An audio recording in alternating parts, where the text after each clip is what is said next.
Hello, everyone. I am Mrs. Maria Chika Amadi. I am Igbo-born, former British elected councillor at the London Borough of Harrow, London, UK. I've decided to make this video because of series of activities that have gone on in my place of birth, my fatherland, being an Igbo myself, especially regarding or the recent agitation and for self-determination of the Igbo people, led by Mazi Nnamdi Kanu, as we all know. I am really sad. I am very sad what has been going on. I am very sad. People have died. People are, even in my area, people have been killed. Young unarmed men have been killed. And I will say, I will make bold to say that if I were in Nnamdi's position, I will do exactly what he has been doing. If I were Nnamdi Kanu, I would have done exactly what he has done.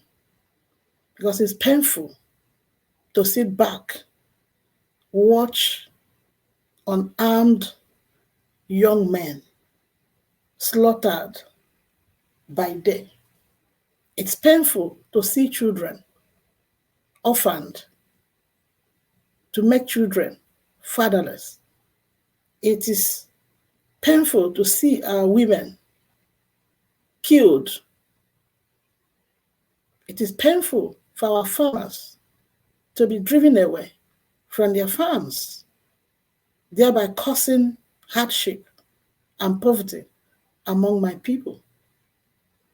And it's also more embarrassing to see the actions of the Nigerian government, the Buhari-led government, compared to their response to Boko Haram and the Miyetti Allah cattle rearers, the herdsmen going up and down Nigeria, killing and maiming people. It shows that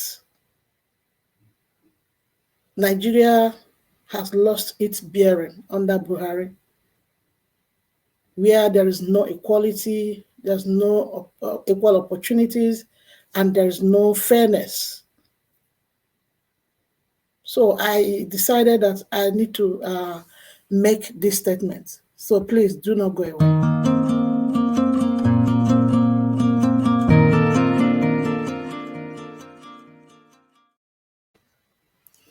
Yes, as I said before, that if I were Nnamdi Kanu, if I was in his shoes, I would have done exactly what he has been doing.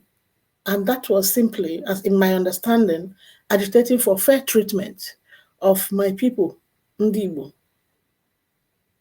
Maka asị na okenye anaghị anọ n'ụlọ, ewu amụọ n'ọgbụ.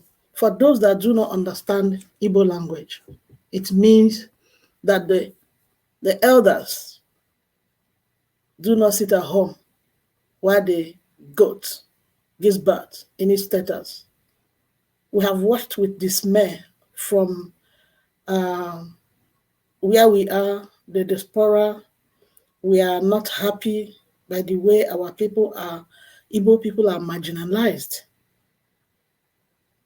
And how the Buhari-led government can dialogue with terrorist organizations, but fails to ask for dialogue or seek for dialogue with my people, the Igbo people. I find it so disheartening. I find it so embarrassing. I find it so so unfair. It is really unfair. So this is a cry for help as well. This video is a cry for help. I'm calling to Boris Johnson, our Prime Minister. Most of us voted for him. Most of Igbos, we voted for Prime Minister Boris Johnson, calling on you to stand up. We're calling on the United Kingdom, United States of America, under Biden and his administration, to stand up, to speak out against the injustice against the Igbo people in eastern Nigeria. Do not sit back. 1 year ago, and even till now, it's obvious that the Nigerian government has kind of been using the military and the police officers to kill the Igbos, and particularly also Nigerian Christians, especially the youth in the south of Nigeria. Shouldn't be so. It should not be so. A government is instituted and voted in to defend people, to protect people, to provide the welfare that people need. But what we are seeing, and what I have heard, and a lot of people have heard about it, is not so. Something needs to be done. Something needs to be done. A lot of us have watched helplessly the Igbo men and women, young boys, unarmed young men, killed in numbers. I have decided we are not going to keep quiet until the world stands at attention, until the world speaks out, until the world joins us in this battle. Now, Nnamdi Kanu has been standing up, fighting. I want to add my voice as well. But it's more disturbing right now that even the bloodshed that have been going on in Igbo land and in Nnamdi Kanu and other meaningful Nigerians and Igbo people have come out speaking out against it. But now the Nigerian government have decided to put a bounty on Nnamdi Kanu's head. I've lived in the UK for a long time now. I have not seen an activist, unarmed, non-violent activist, called or arrested or bounty placed on him. And Nigeria claims to be a democracy. Something needs to give. Something needs to change. The UN needs to do something. President Biden, you need to do something. Prime Minister Boris Johnson, you need to stand up to this. Some of us under your government have our brothers, our sisters, our mothers, our fathers back in eastern Nigeria, where the killing has been going on. I'll come back. Give me a minute.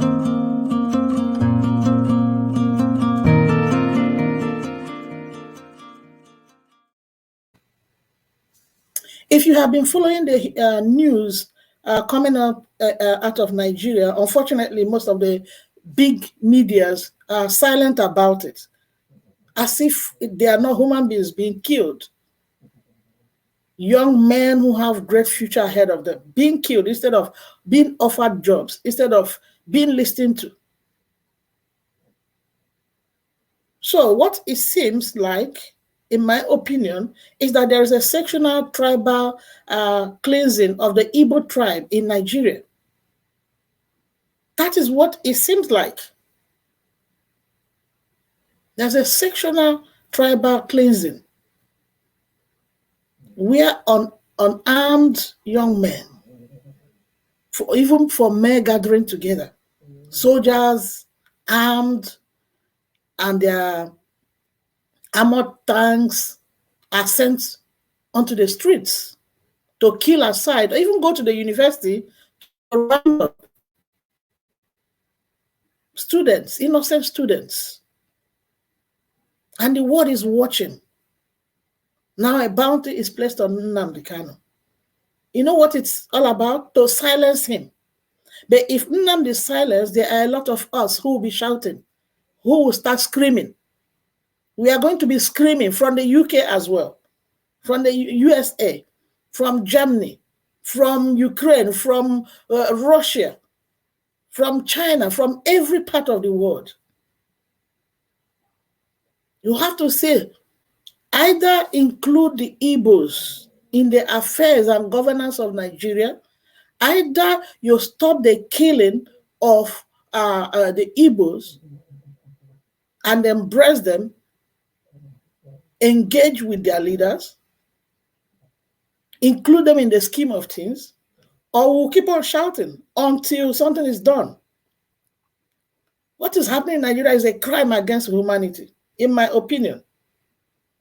What I'm here asking today is the Western world, especially the United Kingdom, not to keep silent anymore.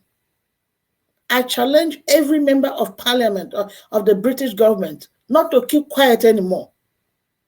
Keeping quiet makes you an accomplice. Over 3 million Igbos were killed in the Nigerian Biafran War, as you know. Yes.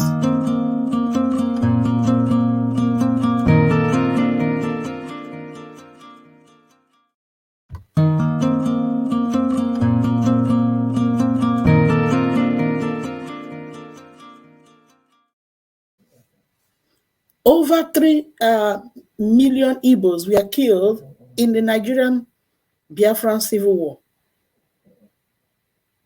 That was a genocide against the Igbos between 1967 and 1970.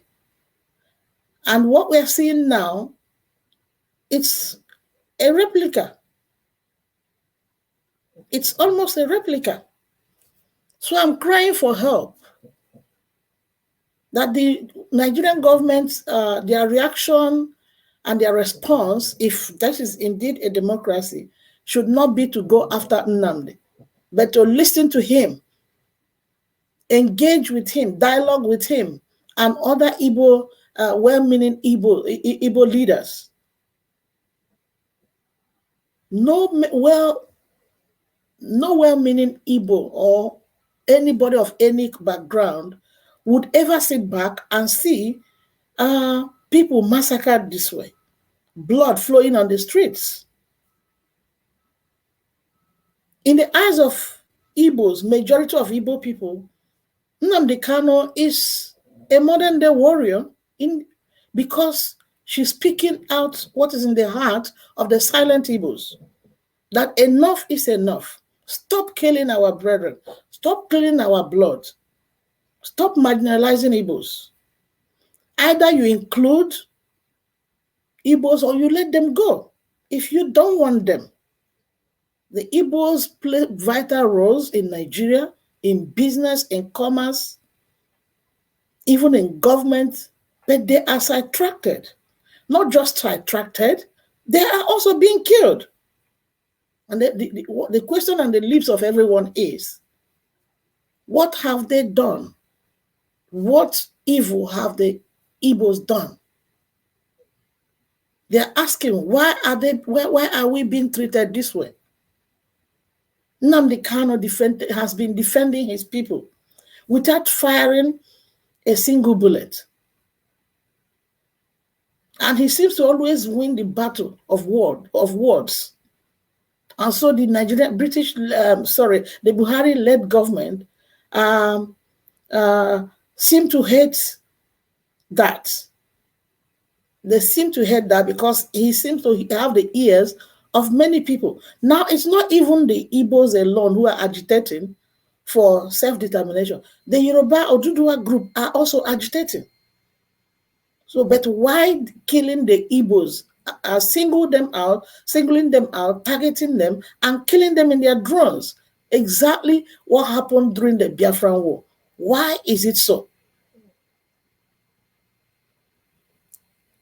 In the eyes of the ordinary Nigerian, especially Igbo, it seems that the president hates the Igbo people right from 1966 because all his actions all along shows that. It shows by the way he responds aggressively, going after the young Igbo people. And when you see that happening, like Nnamdi Kanu, or Amadi, as he is popularly called, watching that, he keeps saying what he's saying. He keeps agitating. I believe that Buhari government is not handling this matter very well. You can't be ordering your leaders, your soldiers, your officers to kill innocent, unarmed youths. The youths are the leaders of tomorrow.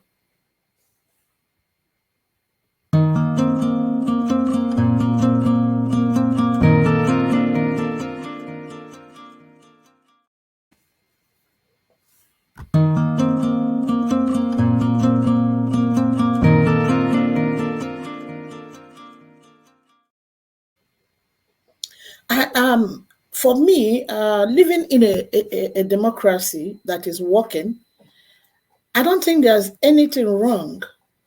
And I have not seen any constitution of any other democracy which forbids people advocating for self-determination if they feel marginalized. And that is what Nnamdi Kanu has been doing. Not only him, a lot of Igbo leaders, a lot of Igbo people, even on the street of Nigeria. So to go after him and any Igbo person that speaks up is high-handed and must be condemned by well-meaning global leaders. So I call upon the British Prime Minister, Boris Johnson. I call upon the President of the United States of America, President Biden, to speak up against this injustice, against the Igbos. Nations that sit back and watch the Igbos brutalized one more time after the Biafran Civil War will be considered accomplices, and posterity will hold them responsible.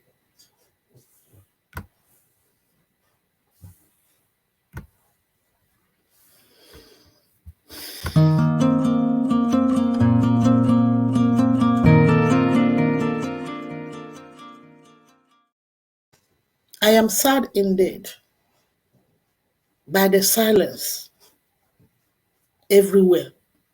While blood is flowing, people are chased away from their fatherland, their crops destroyed, people are invaded while they are asleep, and slaughtered children, pregnant women